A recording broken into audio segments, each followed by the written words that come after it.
Our spy in the Founders Council has given us the intel we need. Now we must act on it.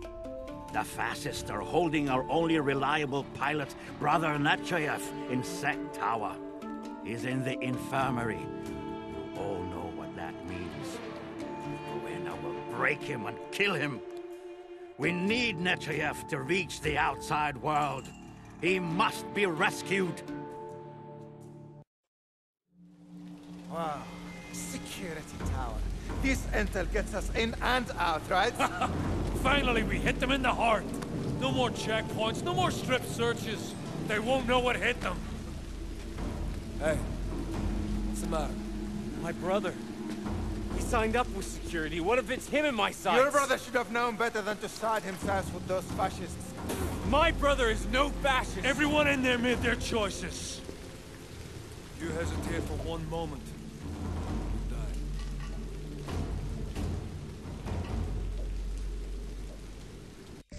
We have to get through the main gates. Someone open that panel so a soldier can plant a charge on the conduit. Today, we strike back! Operative on...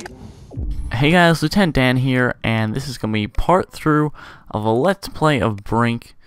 And in this section, I'm going to be talking about a lot about the classes, perks, what you should choose, how you can play how you want, and get the most out of your class.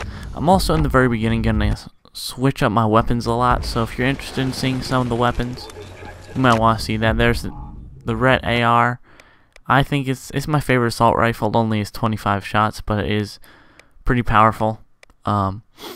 Here's the two light rifles. The Barnett has less bullets and slower rate of fire, but it does a lot of damage. It's capable of one-shotting the light body type. So if you're interested in the gun that's the most sniper-like, it's gonna be the one that starts with the B. This is just my secondary. I'm playing as an agent. I hadn't unlocked any of the abilities for agent, so I just had sticky grenade, which doesn't really seem to be that good. But oh well. Yeah, so as you saw, we're finally, as the resistance, we're striking at the security. We're trying to rescue our pilot, Nitscayev. I think that's his name.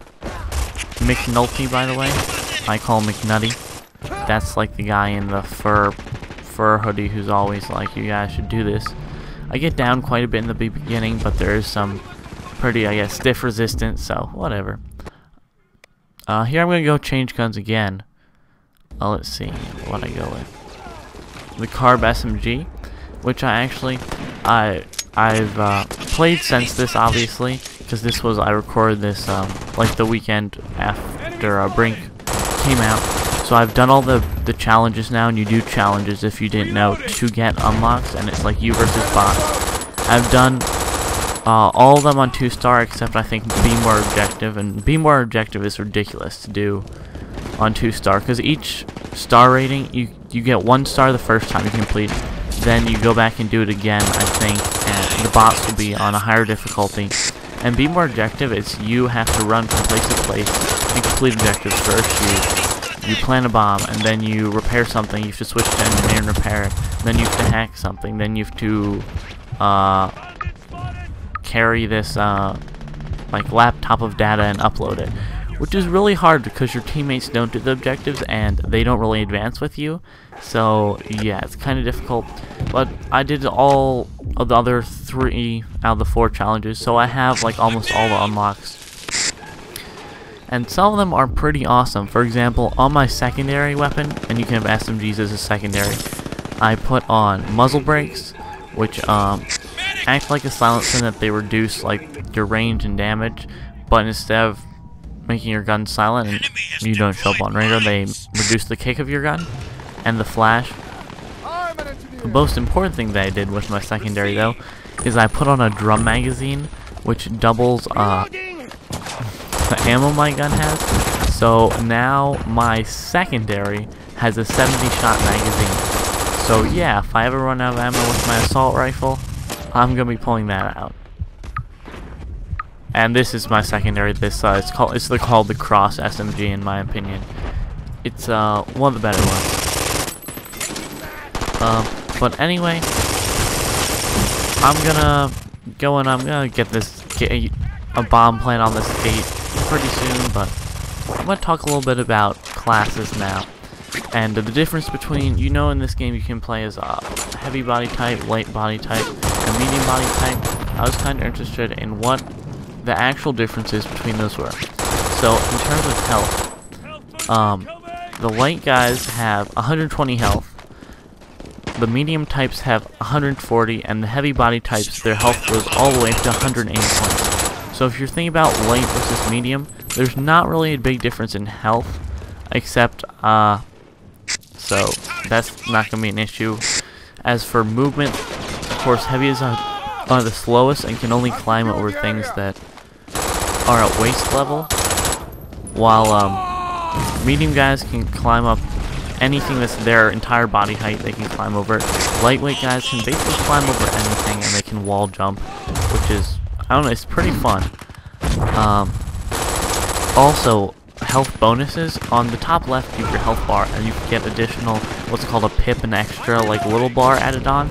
There's a perk that gives you an additional one, and then medics can stab you not stab you, give you injection and your health will increase. So the first pip will give you 30, the second 25, the third 20, the fourth 15, and the fifth 10. So you can get a bonus of, I think, 100 points of health. So heavy body can have 280, medium guy can 240, and light 120. So that's that in terms of health. Oh, and the one bonus of the disadvantage of being a light guy is you can't carry heavy weapons. I don't even know if you can carry... No, you can carry assault rifle, you can.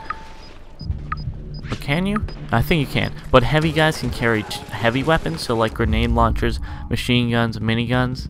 So that stuff helps them out a lot.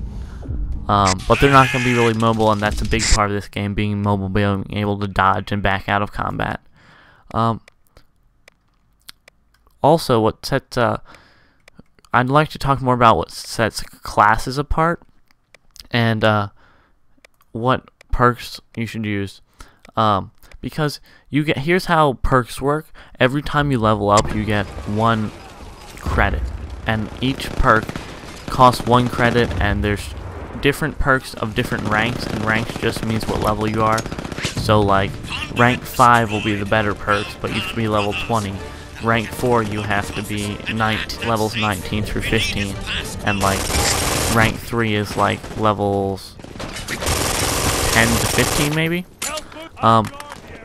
But here's so you're only gonna get 20 credits total, so I think you should be smart in how you spend your points. You want to invest some in the universal perks. Some perks they're called universal abilities. They apply to all classes, but then there's ones that just apply to your specific class. So I think you should probably focus on just 2 classes.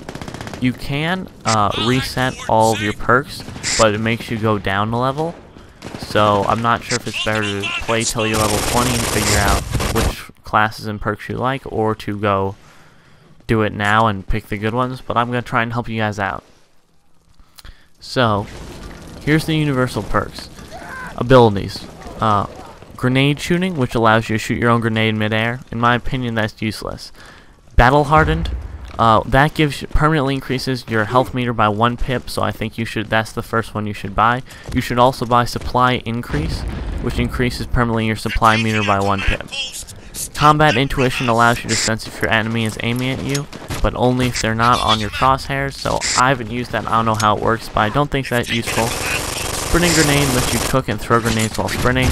Not worth it. You can really just stop and throw a grenade. Sprinting reload lets you reload while sprinting. There's better uses. Sense of perspective, it changes your view to third person while capturing command posts or building something, repairing something, hacking something. So you can't move, but you can spin your camera. I guess that's kind of useful, but with only 20 points, it's not really worth it. Resupply rate is a rank 3 perk, but increases it recharges your recharge rate of your supply meter. It takes off 5 seconds off the recharge rate for each pip, and I think it takes 30 seconds. So that I might buy, especially if you play the soldier a lot, where you're giving out ammo. Silent running. If you have a headset, maybe get this. It's rank 4 though, so you have to wait for it. It makes you completely silent, and it also keeps you off the enemy radar until you're within a certain range, I think. Rank 5, I will kill you if you get this, is downfire. Downfire lets you shoot while you're incapacitated, but only with your backup weapon, but your backup weapon can still be a fully auto SMG, or if you're a heavy, you can actually have, it'll be a full gun, and even as a medium, you can have one of the semi-auto rifles as your backup. Yeah, so that's kind of noxious to use.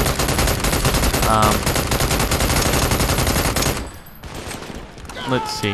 Now let's go on to the specialized stuff. For the soldier, you come with standard soldier kit, 0 credits it says, so you get Molotov cocktail, ammo. The first one you can buy is armor-piercing ammo.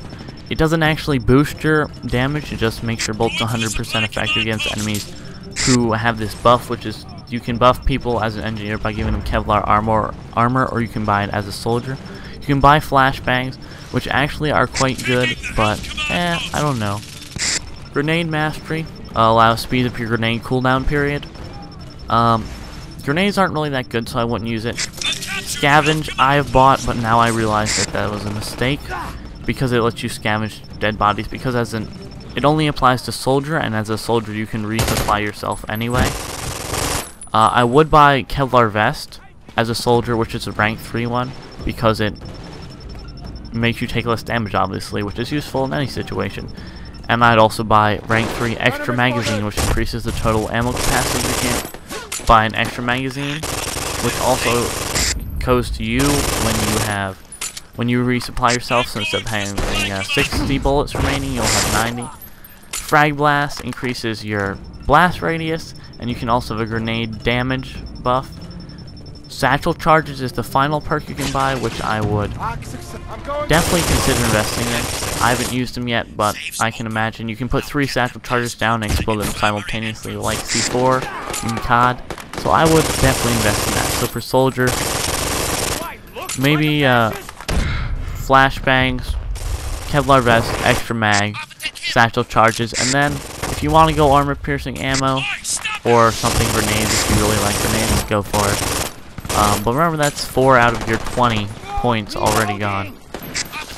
Engineer, I actually think Engineer is one of probably the best classes for getting ammo, because every time you buff someone's for getting points, experience points, every time you buff a teammate's weapon damage, and here's gonna be, we're gonna get Nitscayev out, and we're gonna try and take him out. So yeah, check back for part 4, check the previous parts, check out multiplayer.